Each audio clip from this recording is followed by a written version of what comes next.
Hare Krishna. When the Supreme Lord descends into this world, what is the proof that He is the Supreme Lord? There must be some distinguishing characteristics that identify Him to be the Supreme Lord. Firstly, His advent must be predicted well in advance in the revealed scriptures. Secondly, He must have a mission to perform, a specific mission that is also predicted. Third, having advented, He must perform some extraordinary activities that are not possible for humans to perform. Next, He must display on His person some extraordinary bodily features which mark Him out as a Supreme Lord. Certain imprints on the feet, on the hands, and so on and so forth, the structure of the body, and so on. And finally, that form of the Lord must manifest the universal form, the Virat Rupa, the gigantic form of the Lord that encompasses the universe, which is more or less like an imaginary form that is constituted of the elements of this universe. You could say God in matter. God is spirit. But because we do not have the eyes to see spirit, so there are people who want to understand Him in the form of this gigantic universe.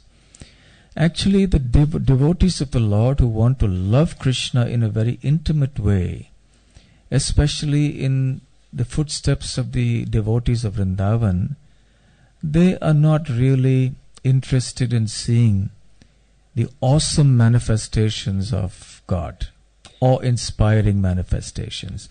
They are more interested in the very sweet manifestations of the Lord, where Krishna actually frolics and plays like an ordinary cowherd boy in Vrindavan.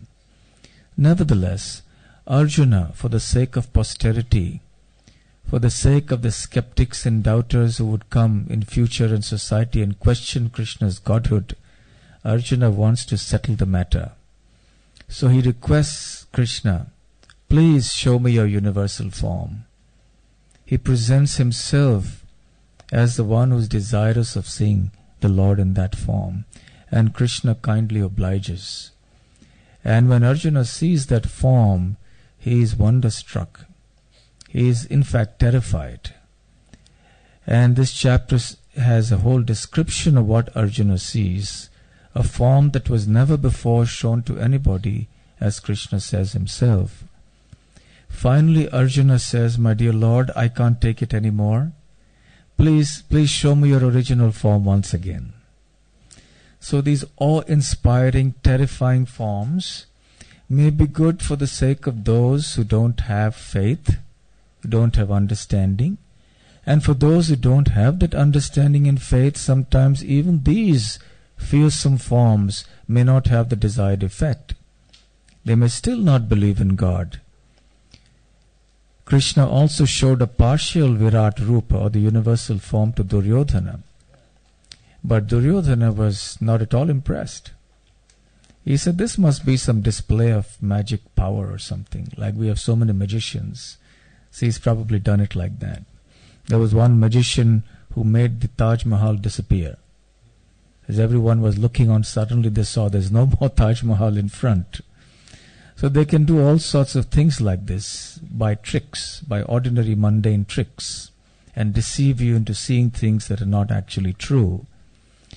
So for those who really don't want to believe, yes, even if Krishna shows His universal form, it won't help. But there's many who will probably accept. So this chapter is especially intended for those people. But Arjuna at the end comes back and says, my dear Lord, enough of that. I just want to see you playing the flute. I want to see you as the ordinary two-handed form that I've been seeing you before. So this is the sum and substance of this chapter. Similarly, our attraction should also be for that one supreme and most lovable form of the Supreme Lord who manifests in Vrindavan. In Vrindavan, Krishna is not known as God. Krishna doesn't care to be God. Krishna doesn't like to be God.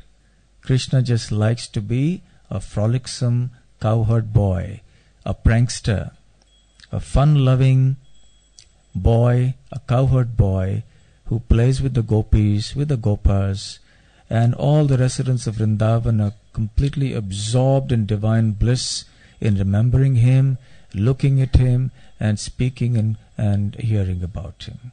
So that should be the object of our meditation. Hare Krishna.